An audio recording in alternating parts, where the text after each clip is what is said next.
یہاں یہ بات یاد رکھنا، یہ بات شروع میں بھی گزری ہے اور دوبارہ بھی ذکر کی جا رہی ہے، یہ ایصال ثواب کی ضرورت دو طرح کے لوگوں کو ہے، چاہے وہ نیک ہے اسے بھی ہے، اگر گناہ گار ہے اسے بھی ہے۔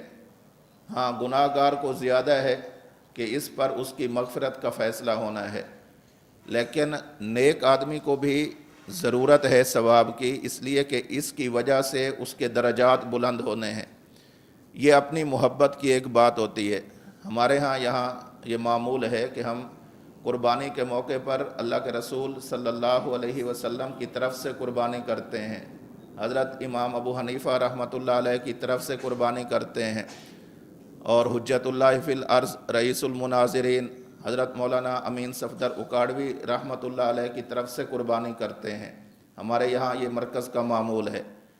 تو یہ ایک تعلق کی بات ہے، محبت کی بات ہے۔ امام ابن السراج رحمہ اللہ نے اللہ کے رسول صلی اللہ علیہ وسلم کو ہدیہ پیش کیا ہے، اور ہدیہ بھی کیسا پیش کیا ہے؟ 10,000 مرتبہ قرآن کریم ختم کیا ہے، اور اس کا ثواب اللہ کے رسول صلی اللہ علیہ وسلم کی خدمت میں پیش کیا ہے۔ یہ بزرگوں کے اپنے اپنے مزاج ہوتے ہیں۔ ہمارے یہاں استاد ہیں حضرت مولانا عابد جمشید صاحب،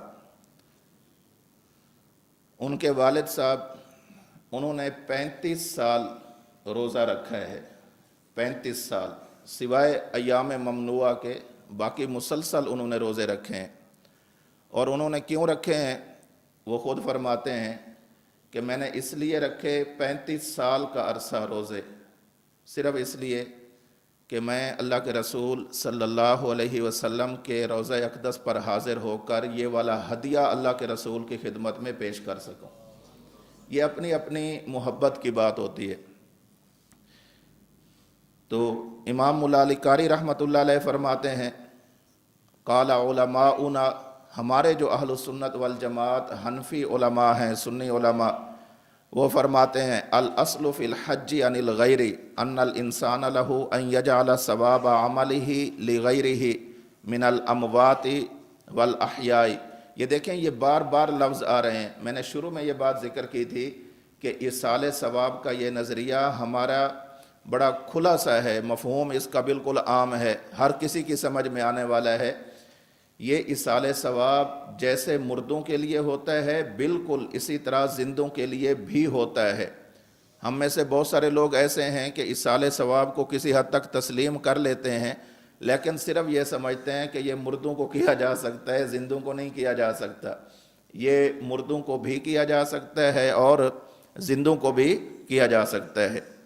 بلکہ مشائخ نے، اولیاء اللہ نے یہ اپنے مجربات میں بات لکھی ہے، اگر کسی شخص کی اولاد نافرمان ہو، بات نہ مانتی ہو، تنگ کرتی ہو، بری سوسائٹی کا شکار ہو گئی ہو، نماز روزے کی پابند نہ ہو رہی ہو، تو تربیت کے ساتھ ساتھ، کہنے کے ساتھ ساتھ اس کا ایک حل یہ بھی ہے کہ یہ بندہ سورہ یاسین پڑھ کر اپنی اولاد کو ایصال ثواب کرے۔ اللہ رب العزت اس کی برکت سے اس بچے کو نافرمانی سے ہٹا کر فرما برداری کی طرف لے آتے ہیں۔ یہ مشائخ نے اپنے مجربات میں لکھا ہے، اور چونکہ ہمارا نظریہ ہے کہ ایصال ثواب زندوں کو بھی کیا جا سکتا ہے، مردوں دونوں کو کیا جا سکتا ہے۔ جی، ہمارے علماء فرماتے ہیں الاصل فی الحج عن الغیر، دوسرے کی طرف سے حج کے جائز ہونے کی بنیاد یہ ہے ان یجعل ثواب عملہ لغیرہ من الاموات والاحیاء، کہ انسان اپنے عمل کا ثواب مردوں اور زندوں کو پہنچانا چاہے تو پہنچا سکتا ہے، حجن او صلاتن او صومن او صدقتن او غیرہا، چاہے وہ عمل حج ہو، نماز ہو، روزہ ہو، صدقہ ہو، یا اس کے علاوہ ہو، مثلا کتلاوت القرآن والاذکار، قرآن کریم کی تلاوت ہو، ذکر اذکار ہو، فَإِذَا فَعَلَ شَيْئًا مِّنْ هَذَا، اگر بندہ یہ کام کر لیتا ہے اس وجہ سے وَجَعَلَ ثَوَابَهُ لِغَيْرِهِ، اور اس کا ثواب اپنے علاوہ کسی اور کو پہنچاتا ہے، جازا، تو یہ جائز ہے، وَيَصِلُ إِلَيْهِ عِنْدَ أَهْلِ السُّنَّةِ وَالْجَمَاعَةِ، اور اہل السنت والجماعت کے ہاں یہ والا عمل کرنا، یہ والا کام کرنا، اصال ثواب کرنا بالکل برحق نظریہ ہے۔ لیکن یہ جو یہاں پر بات آئی ہے نا صوم کی، صلاۃ کی، حج کی وغیرہ، یہاں پر یہ بات ہمیشہ ذہن میں رکھیے گا کہ یہاں فرائض اور واجبات کے علاوہ کی قید معتبر ہے۔ مذکورہ بالا ائمہ جہاں عبادات مالیہ کے بارے میں اصال ثواب کے قائل ہیں، وہاں عبادات بدنیہ بطور خاص تلاوت قرآن کے بارے میں بھی اصال ثواب کے قائل ہیں۔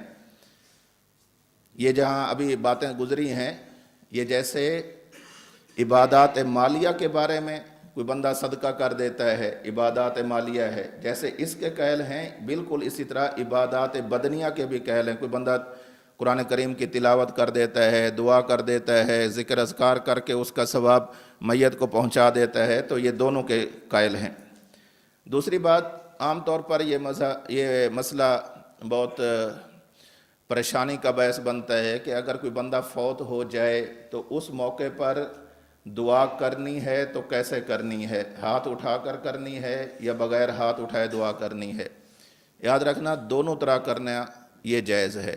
اگر کوئی بندہ فوت ہوتا ہے تو آپ اس کے اہل میت کے پاس آپ گئے ہوئے ہیں تعزیت کرنے کے لیے، پھر تعزیتی کلمات کہیں۔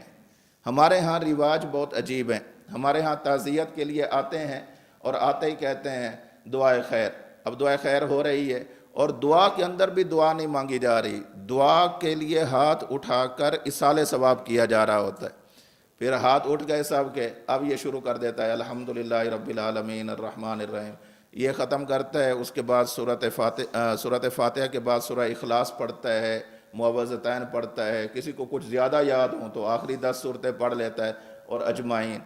بابا یہ والا جو عمل کیا ہے یہ عمل اصال ثواب ہے، اصال ثواب، اور اصال ثواب کے لیے آپ گھر میں بیٹھ کر کر لیں، چلو اہل میت کے پاس آ کر بھی کرنا ہے تو جو اصال ثواب کا طریقہ ہے اسی طریقے کے مطابق کرنا چاہیے۔ آپ دعا مانگنے آئے ہیں، آپ یوں کہیں کہ اللہ اس فوت ہونے والے کی بخشش فرما، اس کے گناہوں کو معاف فرما، یہ جو آپ اس کے حق میں دعائے مغفرت کر رہے ہیں یہ بھی اصال ثواب ہے۔ لیکن اصال ثواب میں پیش کیا کرنا ہے؟ قرآن کریم، اور طریقہ کون سا ہے؟ ہاتھ اٹھا کر دعا مانگنے والا۔ یہ عمل درست نہیں ہے۔ اصال ثواب جائز ہے، لیکن اصال ثواب میں قرآن کریم کا اصال ثواب کرنے کے لیے یوں ہاتھ اٹھا کر بیٹھ جانا اور پھر 4 سورتیں پڑھ لینا، آخری 4 سورتیں پڑھ لینا، اور پھر اس کا یہ کہنا کہ اجمعین، یہ والا عمل درست نہیں ہے۔ ہاں آپ نے قرآن کریم کا اصال ثواب کرنا ہے، قرآن کریم پڑھیں اور اس کے بعد دعا کریں، اللہ میں نے یہ جو قرآن کریم پڑھا ہے اس کا ثواب اسے عطا فرما۔ بات سمجھ میں آتی ہے؟ اور اگر آپ اہل میت کے پاس گئے ہوئے ہیں تو وہاں جا کر ان کو تعزیتی کلمات کہیں، صبر امیز کلمات کہیں، تسلی امیز کلمات کہیں، ان سے کہیں کہ اللہ کی مرضی، اللہ رب العزت کا قانون ہے، اللہ آپ کو صبر کی توفیق نصیب فرمائے۔ اور اس میت کے بارے میں اگر کوئی نیک بات آپ کو پتہ ہے کہ وہ فوت ہونے والا شخص نمازی تھا، حافظ تھا، عالم تھا، نیک آدمی تھا، نیک کام کرتا تھا، رفائی کام کرتا تھا، ان کے نیک کاموں کا تذکرہ کریں تاکہ اہل میت کو تسلی ہو۔ لیکن جاتے ہیں اہل میت کو تسلی دینے کے لیے، کہاں جا رہے ہیں جی؟ جی ان کے پاس جاتے ہیں، ان کی فوتگی ہو گئی ہے، کرنا کیا ہے؟ الحمدللہ رب العالمین، سورۃ فاتحہ پڑھنے جا رہے ہیں۔ یہ والا عمل گھر میں بیٹھ کر نہیں ہو سکتا۔ یہ دیکھنا، ایک ضرورت ہے میت کی، وہ ہے اصال ثواب، اور دوسری ضرورت ہے اہل میت کی، اور وہ کیا ہے؟ وہ تعزیت ہے۔ تو تعزیت کے موقع پر جا کر اصال ثواب، ان دونوں کو آپس میں گڈ مڈ نہیں کرنا، ملا جلا نہیں دینا، فرق کرنا مشکل ہو جائے کہ آیا یہ اصال ثواب کرنے آیا ہے یا یہ تعزیت کرنے آیا ہے، کم از کم فرق رکھنا چاہیے۔ یہ جو ہاتھ اٹھا کر دعا مانگنے کے جواز ہے، اس پر صحیح بخاری کی باب غزوہ اوطاس کے اندر حضرت امام بخاری رحمہ اللہ روایت لے کر آئے ہیں۔ حضرت ابو عامر رضی اللہ تعالیٰ عنہ کو اللہ کے نبی صلی اللہ علیہ وسلم نے اوطاس کی طرف بھیجا، وہاں پر وہ شہید ہونے لگے، تو انہوں نے اپنا پیغام اللہ کے نبی صلی اللہ علیہ وسلم کے نام بھیجا۔ صحابی آئے، اللہ کے رسول صلی اللہ علیہ وسلم کی خدمت میں آ کر عرض کی کہ حضرت ابو عامر جب شہید ہونے لگے تھے تو انہوں نے آپ کے نام سلام بھی بھیجا ہے اور دعائے مغفرت کے لیے بھی کہا ہے۔ اللہ کے رسول نے فوراً ہاتھ اٹھا لیے، اور یہاں پر راوی یہ فرماتے ہیں اللہ کے رسول صلی اللہ علیہ وسلم نے فدعا بماء، آپ صلی اللہ علیہ وسلم نے وضو کے لیے پانی منگوایا، ثم رفع یدیہ، پھر آپ نے ہاتھ اٹھائے، فقال اللہم اغفر لعبید ابی عامر، پھر دعا کی ہے اللہ ابو عامر کی مغفرت فرما۔ راوی کہتے ہیں وَرَأَيْتُ بَيَاضَ إِبْطَيْهِ، اللہ کے رسول نے اتنے بلند ہاتھ فضا میں بلند کیے، اتنے بلند اٹھائے کہ مجھے آپ کے بغل مبارک کی سفیدی نظر آ رہی تھی، یعنی اونچے ہاتھ اٹھائے ہوئے تھے۔ تو ہاتھ اٹھانا بھی ثابت ہے۔ ہمارے ہاں دونوں طریقے میں ذرا افراط اور تفریط کر لیا جاتا ہے۔ جو دعا کے قائل ہوئے بھی ہیں وہ اس معاملے میں اتنی سختی کر جاتے ہیں کہ جی ہاتھ نہیں اٹھانا ہے، ہاتھ نہیں اٹھانا ہے۔ بابا ہاتھ اٹھانے کا جواز ملتا ہے، اس میں اتنی شدت نہیں کرنی چاہیے۔ ہاں اس کو ضروری نہیں سمجھنا چاہیے کہ جو بندہ ہے ہاتھ اٹھاؤ ہاتھ اٹھاؤ ہاتھ اٹھاؤ، اور ہاتھ اٹھائے بغیر کو دعا ہی نہ سمجھا جائے، یہ عمل درست نہیں ہے۔ اب اس کے بعد غیر مقلدین کا موقف اور ان کے جو دلائل ہیں انہیں ذکر کیا جاتا ہے۔ غیر مقلدین کا اس بارے میں موقف یہ ہے کہ قرآن مجید کی تلاوت کا ثواب کسی اور کو پہنچانا، اس کا ایصال کرنا، یہ درست عمل نہیں ہے۔ چنانچہ حافظ عبدالستار الحماد لکھتے ہیں صحیح موقف یہی ہے کہ قرآن پڑھنے کا میت کو ثواب نہیں پہنچتا۔ انہیں نہیں پہنچتا ہوگا، کوئی دوسری ایسی بات نہیں ہے، ہمارے ہاں پہنچ جاتا ہے۔ اور ان کی یہ بات فتاوی اصحاب الحدیث جلد نمبر 1 صفحہ 175 پر موجود ہے۔ غیر مقلدین کا یہ دعویٰ ہے کہ اگر کوئی بندہ فوت ہو جائے تو اس کے لیے جو قرآن کریم پڑھا جاتا ہے اس قرآن کریم کا ثواب اسے نہیں پہنچتا، یہ دعویٰ ہے۔ دلیل کون سی ہے جو عام طور پر پیش کی جاتی ہے؟ دلیل ہے وَأَن لَيْسَ لِلْإِنسَانِ إِلَّا مَا سَعَى، سورۃ النجم کی آیت نمبر 39۔ اس کا کیا ہے؟ وَأَن لَيْسَ لِلْإِنسَانِ إِلَّا مَا سَعَى، انسان کے لیے صرف وہی ہے جس کی وہ محنت کرتا ہے۔ اب یہ میت محنت نہیں کر رہا، کوشش نہیں کر رہا، تو اس کے لیے اس کا ثواب کیسے ہو سکتا ہے؟ اسی آیت کی تفسیر میں لکھتے ہیں اس آیت سے ان علماء کا استدلال صحیح ہے جو کہتے ہیں قرآن خوانی کا ثواب میت کو نہیں پہنچتا، اس لیے کہ یہ مردہ کا عمل ہے نہ اس کی محنت۔ اور قرآن کریم کیا کہہ رہا ہے؟ وَأَن لَيْسَ لِلْإِنسَانِ إِلَّا مَا سَعَى، کہ جو انسان محنت کرے گا اسی کا اجر پائے گا۔ اب میت تو فوت ہو گیا ہے شخص، یہ تو محنت نہیں کر رہا، محنت تو بعد والے لوگ کر رہے ہیں، اہل میت کر رہے ہیں، اس کے دوست رشتہ دار کر رہے ہیں، تو جو اس کی محنت ہے ہی نہیں، دوسروں کی محنت ہے، تو دوسروں کی محنت کا فائدہ اسے نہیں ہوگا۔ جواب نمبر 1، اگر اس استدلال کو تھوڑی دیر کے لیے صحیح تسلیم کر لیا جائے اور یہی موقف اختیار کیا جائے کہ جو کام مردہ خود نہیں کرتا اس کا فائدہ اس مردے کو نہیں ہوتا، اس میت کو نہیں ہوتا، پھر سوال یہ ہے کہ اس میت کے حق میں دعائے مغفرت کی جاتی ہے، اللہ اس کی بخشش فرما، اس کے لیے نماز جنازہ پڑھی جاتی ہے، یہ نماز جنازہ یا دعائے مغفرت کیوں کی جا رہی ہے؟ فائدہ تو ہونا نہیں۔ اللہم اغفر لحینا و میتنا و شاہدنا و غائبنا، یہ کیوں پڑھا جا رہا ہے؟ اس کا فائدہ تو ہونا نہیں ہے۔ اگر آیت کا وہی مفہوم جو انہوں نے ذکر کیا ہے اسی مفہوم کو ہی سامنے رکھا جائے، پھر اس کا معنی کیا ہوا کہ نماز جنازہ پڑھنے کا کوئی فائدہ نہیں ہے، اس کے حق میں دعائے مغفرت کرنے کا کوئی فائدہ نہیں ہے۔ حالانکہ یہ ایسی چیزیں ہیں یہ لوگ خود بھی کرتے ہیں۔ غیر مقلدین کا کوئی بندہ فوت ہو جائے وہ جنازہ نہیں پڑھتے ہیں۔ کیوں پڑھتے ہیں بابا؟ جب اس کا ثواب، اس کا فائدہ اس میت کو پہنچنا ہی نہیں ہے، تمہاری دعائے مغفرت کا فائدہ اسے ہونا ہی نہیں ہے، کیونکہ یہ میت کی نہ محنت ہے نہ سعی ہے۔ تو پھر یہ تو ان پر ایک سوال ہے ہمارا کہ اگر آپ کے ہاں میت جو کام نہیں کرتی اس کا فائدہ اسے نہیں ہوتا، میت اب فوت ہو گئی، بندہ فوت ہو گیا، میت بن گئی، اب اس کے بعد اہل میت جنازہ پڑھ رہے ہیں یا خود میت اٹھ کر اپنا جنازہ پڑھ رہی ہے؟ اہل میت پڑھ رہے ہیں، یہ اہل میت اس میت کا عین ہے کہ غیر ہے؟ غیر ہے، تو غیر کا فائدہ اس کو ہو رہا ہے کہ نہیں ہو رہا؟ ہو رہا ہے۔ اور آپ کہتے ہیں کہ قرآن کی آیت بتلاتی ہے وَأَلَّيْسَ لِلْإِنسَانِ إِلَّا مَا سَعَى، تو باقی آیت کا محمل کیا ہے وہ ہم ذکر کریں گے۔ اتنی بات تو ثابت ہو گئی کہ جو مفہوم آپ نے آیت کا سمجھا ہے وہ مفہوم درست نہیں سمجھا۔ دوسری بات یہ ہے کہ اس سعی سے کیا مراد ہے؟ وَأَلَّيْسَ لِلْإِنسَانِ إِلَّا مَا سَعَى، جو اس نے کوشش کی ہے صرف وہی کام آئے گی، اس سے مراد کیا ہے؟ تو مفسرین نے اس کا جواب یہی لکھا ہے کہ اس سے سعی ایمانی مراد ہے۔ ایک بندہ مومن ہوتا ہے، مومن ہونے کا فائدہ صرف اسی کو ہوگا، یہ نہیں کہ دوسرے کی طرف سے بھی یہ ایمان قبول کر لے، یہ معنی نہیں۔ الیس للانسان الا ما سعى، اگر یہ فوت ہونے والا شخص کافر ہے تو کوئی دوسرا بندہ اس کی طرف سے کلمہ پڑھے اور یہ کہے کہ میں نے کلمہ پڑھ لیا ہے، اس کا فائدہ اس میت کو ہوگا، ایسا نہیں ہوگا۔ تو یہاں سعی سے مراد سعی ایمانی ہے۔ تیسرا جواب، اصل میں تو بندے کو اسی عمل کی جزا ملتی ہے جو اس نے خود کیا ہو، باقی اگر کوئی اور مومن اپنے کسی عمل کا اجر دوسرے مومن کو دینا چاہے تو اللہ پاک اپنے فضل و احسان کا معاملہ فرما کر اسے بھی وہ عطا فرما دیتے ہیں، جس پر بہت سارے دلائل گزر چکے ہیں۔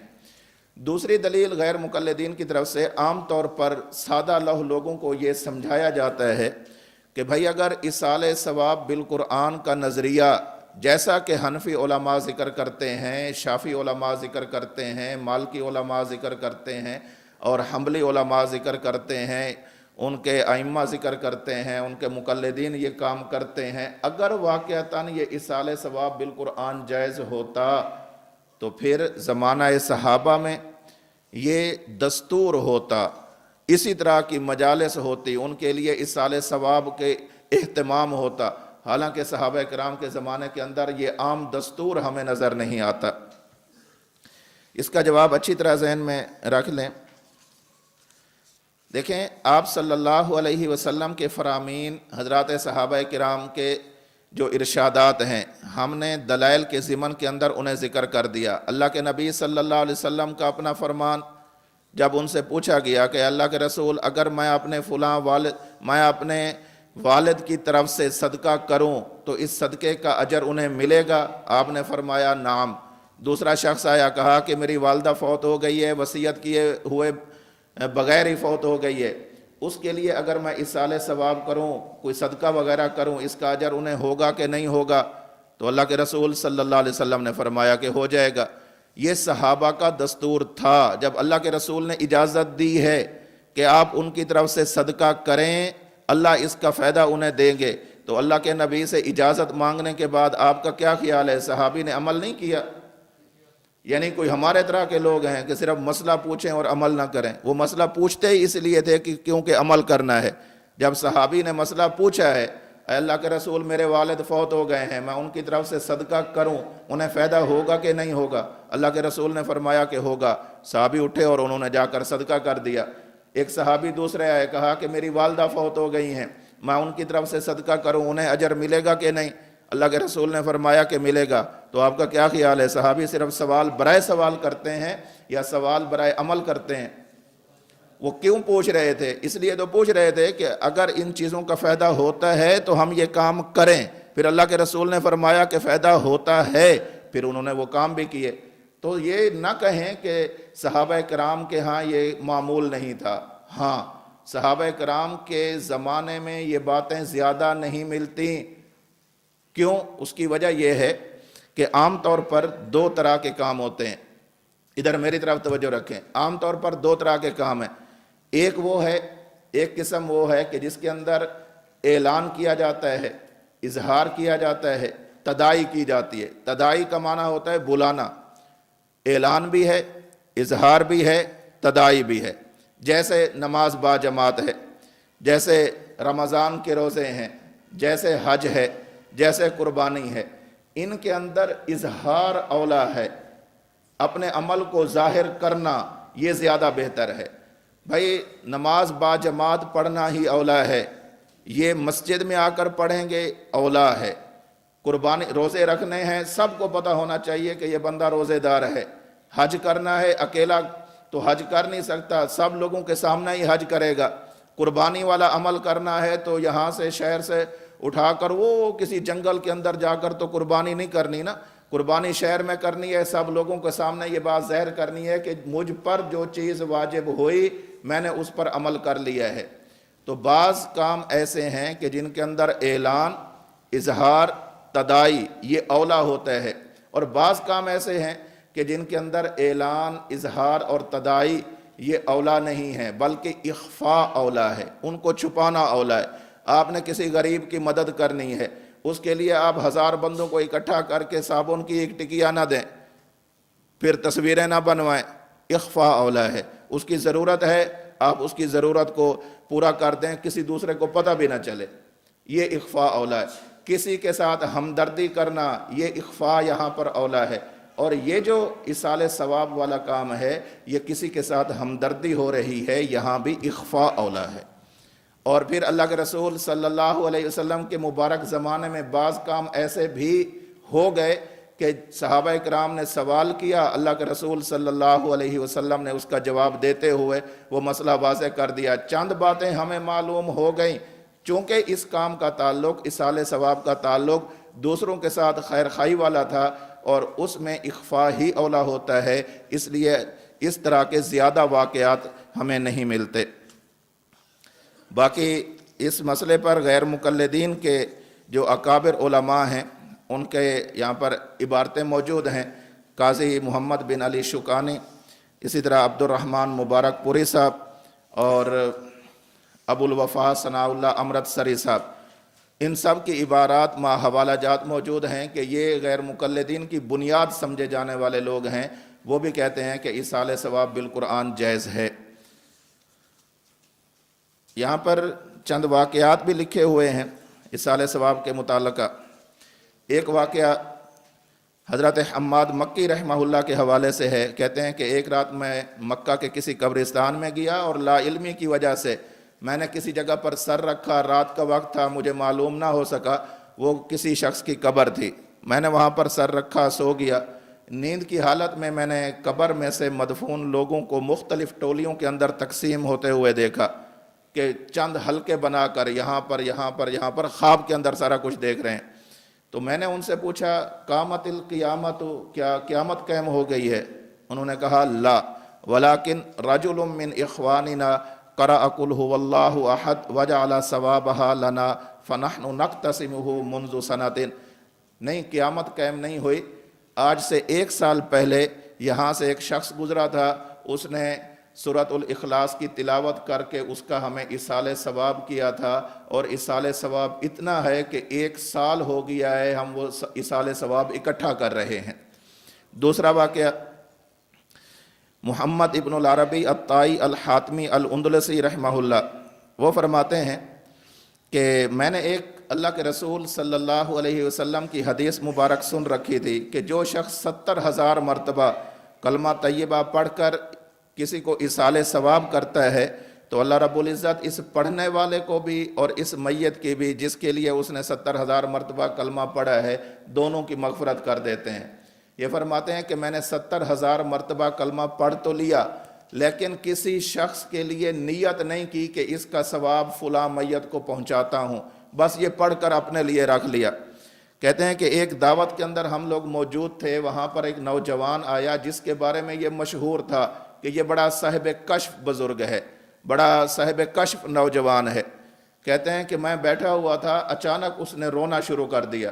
میں نے اس سے رونے کی وجہ پوچھی تو اس نے کہا کہ میں اپنی والدہ کو حالت کشف کے اندر، عذاب کی حالت کے اندر دیکھ رہا ہوں۔ یہ کہتے ہیں کہ میں نے دل ہی دل میں یہ نیت کر لی کہ اللہ، وہ جو میں نے 70,000 مرتبہ کلمہ پڑھا ہے اس کا ثواب میں اس کی والدہ کو بخشتا ہوں، اس کے لیے ایصال ثواب کرتا ہوں۔ میں نے جو ہی نیت کی تو تھوڑی دیر بعد وہی شخص اب ہنسنا شروع ہو گیا۔ میں نے اس سے پوچھا کہ کیا وجہ ہے؟ اس نے کہا کہ پہلے میری والدہ کی حالت اور تھی، ابھی تھوڑی دیر پہلے کسی شخص نے انہیں ایصال ثواب کیا ہے اور اللہ رب العزت نے اس کی وجہ سے میری والدہ کی مغفرت کر دی ہے، جس پر میں خوش ہو رہا ہوں۔